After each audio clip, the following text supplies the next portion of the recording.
दोस्तों आज के वीडियो में हम एच टी कोलरिज की एक long narrative poem the rhyme of the ancient mariner के बारे में स्टडी करेंगे। मैं आपको लाइन बाय लाइन एक्सप्लेन करने की पूरी कोशिश करूंगा। साथ ही पोएम के एंडिंग में हम इसकी summary, rhyme scheme and expected questions को भी एनालाइज करेंगे। देन वीडियो काफ़ी इंटरेस्टिंग होने वाला है, सो लास्ट तक बने रहिएगा। I fear the ancient mariner, I fear the skinny hand. बुजुर्ग मेरिनर, मैं तुमसे डरता हूँ। बूढ़े नाविक, मैं तुमसे डरता हूँ। मैं तुम्हारे इन पतले पतले हड्डी जैसे हाथों से भी काफ़ी ज़्यादा डर रहा हूँ। And thou art long and lank and brown, as is the ribbed sea sand. ये जो तुम्हारे लंबे पतले भूरे कलर के बाल हैं, साथ ही ये जो तुम्हारे चेहरे पर ये जो तुम्हारी लाइनें हैं जो कि किसी समुद्र के रेत की तरह लग रही है, मैं तुमसे काफ़ी ज़्यादा डर रहा हूँ, मुझे छोड़ दो। I fear the and thy glittering I and thy skinny hand so brown. मैं तुमसे डरता हूँ, कृपया करके मेरा पीछा करना छोड़ दो। साथ ही मैं तुम्हारी इन चमकती आंखों से भी काफ़ी ज़्यादा डर रहा हूँ। ये जो तुम्हारे पतले हाथ हैं काफ़ी ज़्यादा भूरे हैं, लेकिन मैं इनसे भी डर रहा हूँ। Fear not thou wedding guest, this body dropped not down. मुझसे मत डरो ओ वेडिंग गेस्ट, तुम मुझसे क्यों डर रहे हो? मेरा ये जो शरीर है उस टाइम में नहीं गिरा था, मैं तो बचा हुआ हूँ, मैं जिंदा हूँ, मैं मरा नहीं हूँ। मेरे साथी नाविक की डेथ हुई है, मैं तो अभी भी जिंदा हूँ। Alone all alone on a wide sea. अकेला सभी कोई मुझे अकेला छोड़कर चले गए, उन सभी की डेथ हो गई। मैं उस बड़े विशाल समुद्र में अकेला रहा। And never a saint took pity on my soul in agony. और एक दिन मुझे एक सेंट ने सेव किया, मेरे ऊपर दया दिखाई, तब मुझे जाकर शांति मिली। मेरी जो आत्मा में या गहरे दर्द थे वह कहीं जाकर दूर हुआ, नहीं तो मैं तो वहीं तड़प तड़प कर रहने वाला था अगर उस सेंट ने मेरी लाइफ को सेव नहीं किया होता। The many men so beautiful and they all dead did lie. मेरे साथी नाविक जो कि काफ़ी ज़्यादा सुंदर थे और अच्छे थे, उन सभी की मृत्यु हो चुकी है। उनकी डेड बॉडी वहीं पड़ी है हमारे शिप में, लेकिन मैं बचा हुआ हूँ। And a thousand slimy things lived on and so did I. मेरे अच्छे दोस्तों की डेथ हो गई, लेकिन ये लाखों कीड़े, ये चिपचिपे घिनौने कीड़े, ये अभी भी जीवित है, मेरे चारों ओर घूम रहे हैं। साथ ही मैं इन कीड़ों की तरह बचा हुआ हूँ, मेरी डेथ भी नहीं हुई। मैं चाहता हूँ कि मुझे भी डेथ मिल जाए, लेकिन ऐसा नहीं होने वाला। I looked upon the rotting sea and drew my eyes away. मैंने सड़ते हुए समुद्र को देखा और मैंने अपनी आंखें इधर उधर कर लिया, लेकिन इससे कोई फ़ायदा नहीं होने वाला, क्योंकि इसकी जो बेड स्मेलिंग है, इसकी जो बदबू है, वह तो अभी भी मेरे पास आ रही थी। I looked upon the rotting deck and there the dead man lay. मैंने इसके ऊपरी सतह को देखा जो लगातार सड़ रहा था, लेकिन मेरे जो साथी दोस्त थे उनकी डेड बॉडी पड़े होने के बाद भी इनसे कोई भी स्मेलिंग नहीं आ रही थी। ये बिल्कुल भी पहले की तरह ही थे, या बिल्कुल भी सड़ा नहीं था। I looked to heaven and tried to pray but or ever a prayer had gushed. मैंने स्वर्ग की ओर देखा और प्रे करने की कोशिश किया, लेकिन मैं ऐसा कर नहीं पाया। शायद मैं काफ़ी ज़्यादा बेड पर्सन था, मेरे हृदय से प्रार्थना निकल सके ऐसा मैं काबिल नहीं था। या wicked whisper came and made my heart as dry as dust. मेरे अंदर एक शैतान आ चुका था, मैं खुद को एक राक्षस समझ रहा था, डेविल समझ रहा था, जिसने मेरे हृदय को डस्ट की तरह, धूल कण की तरह बेजान कर दिया, मेरे हृदय को सुखा दिया। मैं कहाँ इन लोगों पर दया करने वाला था, मैं तो एक पत्थर दिल इंसान था जिसने अल्बेट्रास बर्ड को मार दिया। I closed my lids and kept them close and the balls like pulses beat. मैंने अपनी आंखों के पलकों को बंद किया और उन्हें वैसे ही रहने के लिए छोड़ दिया, लेकिन मेरी जो आंखें थी, ये जो गोल गोल आंखें थी, वह मेरे हार्ट बीट की तरह, वह मेरी नसों की तरह लगातार बीट कर रही थी। For the sky and the sea and the sea and the sea lay like a load on my weary eye and the dead were at my feet. इस आसमान के और समुद्र के बीच मैं तो फंस गया था। ऐसा लग रहा था मेरे इन पत्थर जैसे आंखों पर काफ़ी बड़ा बोझ लाद दिया गया हो। ये सभी डेड बॉडी मेरे पैर के अगल बगल ही थे, लेकिन मैं कुछ नहीं कर पा रहा था। The cold sweat melted from their limbs, nor rot nor reek did they. इनकी डेड बॉडी से ठंडा ठंडा पसीना बाहर की ओर बहने लगा। ना इनकी बॉडी सड़ रही थी, ना ही इनसे कोई बदबू आ रहा था।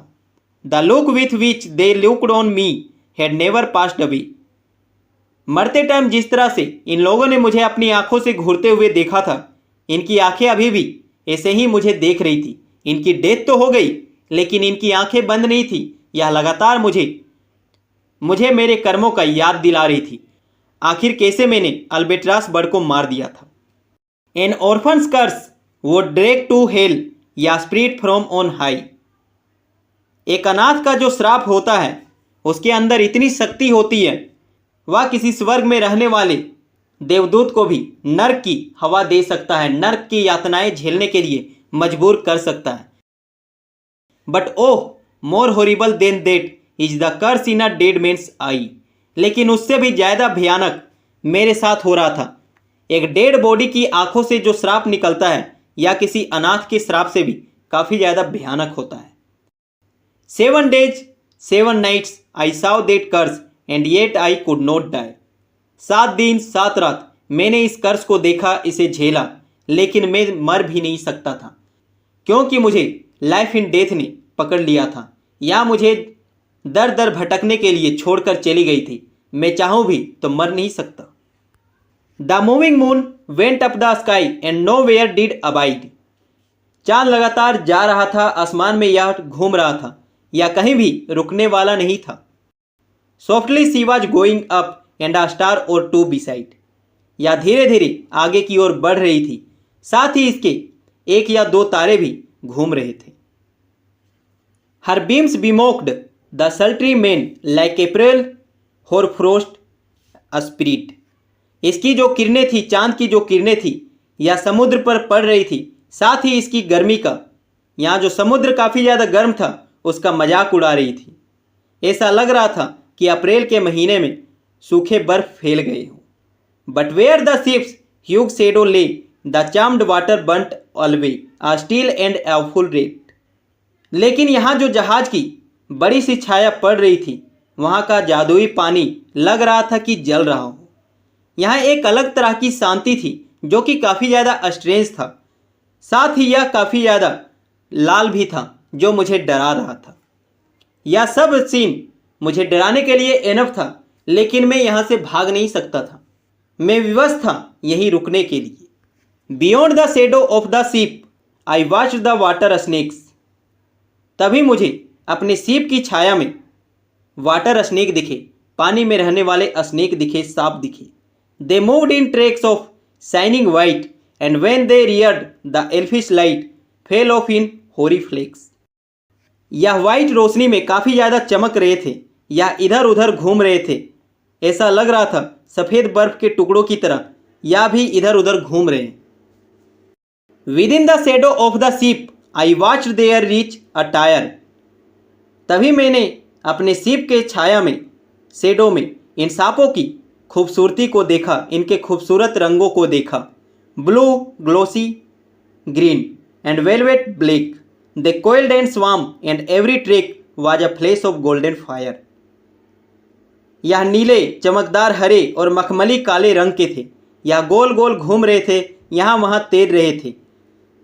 साथ ही यह पीले रंग की आग की तरह चमक भी रहे थे। ऐसा मुझे महसूस हो रहा था, ये सभी जो भी थोड़ी देर पहले मुझे काफ़ी ज़्यादा घिनौने लग रहे थे, इन स्नेक्स की भी ब्यूटी काफ़ी ज़्यादा है। O happy living things no tongue their beauty might declare a spring of love gushed from my heart. ओ प्यारे प्यारे रहने वाले जीव, किसी की जीव, किसी की बात भी तुम्हारे ब्यूटी को नहीं डिस्क्राइब कर सकती। मेरे हृदय से प्यार का एक झरना फूट पड़ा। आज पहली बार मैंने किसी जीव को आशीर्वाद दिया था। And I blessed them unaware, sure my kind saint took pity on me and I blessed them unaware. मुझे नहीं पता मैंने इन लोगों को क्यों आशीर्वाद दिया, जो मुझे थोड़े देर पहले घिनौने लग रहे थे, आज मैं इनकी सुंदरता की तारीफ कर रहा था।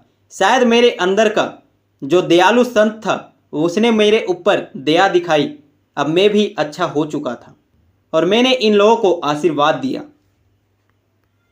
The self same moment I could pray and from my neck so free the albatross fell off and sank like lead into the sea. जब मैंने इन लोगों को आशीर्वाद दिया उसी क्षण मुझे पता चला कि मेरा गर्दन तो आज़ाद हो चुका है। मेरे गर्दन में जो अल्बेट्रास बर्ड लगी हुई थी, लटकी हुई थी, वह नीचे गिर गया या इस समुद्र में किसी शीशे की तरह डूब गया। अब मुझे मेरा शरीर काफ़ी हल्का महसूस हो रहा था। शायद भगवान ने मेरे ऊपर थोड़ा दया दिखाया था। समरी। दोस्तों, पोएम की फुल समरी की बात करें देन यहाँ हमें एंशिएंट मेरिनर ने इस वेडिंग गेस्ट को डराते हुए शो किया। यह वेडिंग गेस्ट काफ़ी ज़्यादा डर रहा है क्योंकि इसे लग रहा था यह ओल्ड मेरिनर भी मर चुका है, जैसा कि इसके साथी दोस्तों के साथ हुआ था। बट लेटर ऑन यह मेरिनर उसे विश्वास दिलाता है कि मैं अभी भी जिंदा हूँ, मेरी डेथ नहीं हुई है। मेरे सारे दोस्त जो कि काफ़ी ज़्यादा सुंदर थे उनकी डेथ हो चुकी है, लेकिन वहीं बगल में यहाँ जो घिनौने जीव थे, जो चिपचिपे थे, वे अभी जिंदा थे और इन्हीं कीड़ों के बीच मैं भी जिंदा था। मुझे इन सभी जीवों से काफ़ी घृणा हो रही थी, लेकिन मैं यहाँ से भाग नहीं सकता था क्योंकि लाइफ इन डेथ ने मुझे पकड़ लिया था। मैंने स्वर्ग की ओर देखा और प्रे करने का कोशिश भी किया, लेकिन ऐसा नहीं होने वाला था क्योंकि मैंने जो कर्म किया था, अल्बेट्रास बर्ड को मारा था, उसकी सज़ा मुझे मिलनी बाकी थी। बाद में चांद की किरणें भी इस समुद्र पर पड़ती है जो इस समुद्र की गर्मी का मजाक बनाती है। साथ ही इसकी रोशनी में ये जो स्नेक्स जो थोड़े टाइम पहले इस मेरिनर को काफ़ी ज़्यादा घिनौने लग रहे थे, या उनकी खूबसूरती का वर्णन करता है या बताता है, या डिफरेंट कलर में काफ़ी ज़्यादा सुंदर लग रहे हैं। साथ ही इन्हें ब्लेस भी करता है, इन्हें आशीर्वाद भी देता है। एंड जैसे ही यह इन घिनौने जीव को, इन खूबसूरत जीवों को अपना आशीर्वाद देता है, ठीक उसी टाइम इसका गर्दन भी खाली हो जाता है। एज अल्बेट्रास बर्ड की जो डेड बॉडी थी वह इसके गर्दन से अलग होकर, इसकी नेक से अलग होकर इस सी में किसी शीशे की तरह डूब जाती है।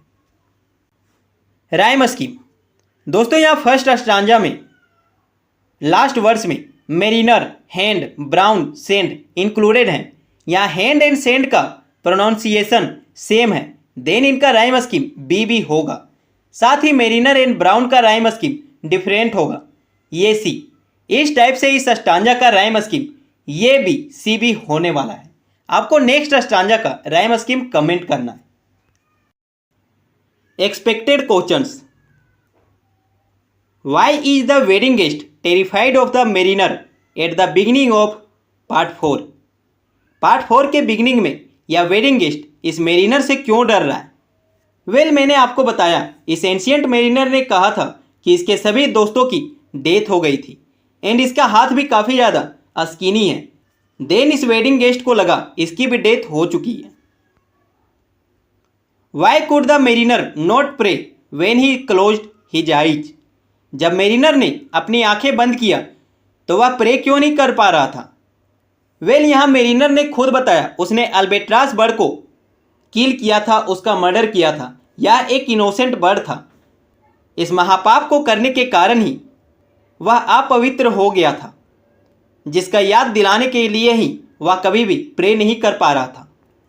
What is the significance of the 7 days and 7 nights in this part?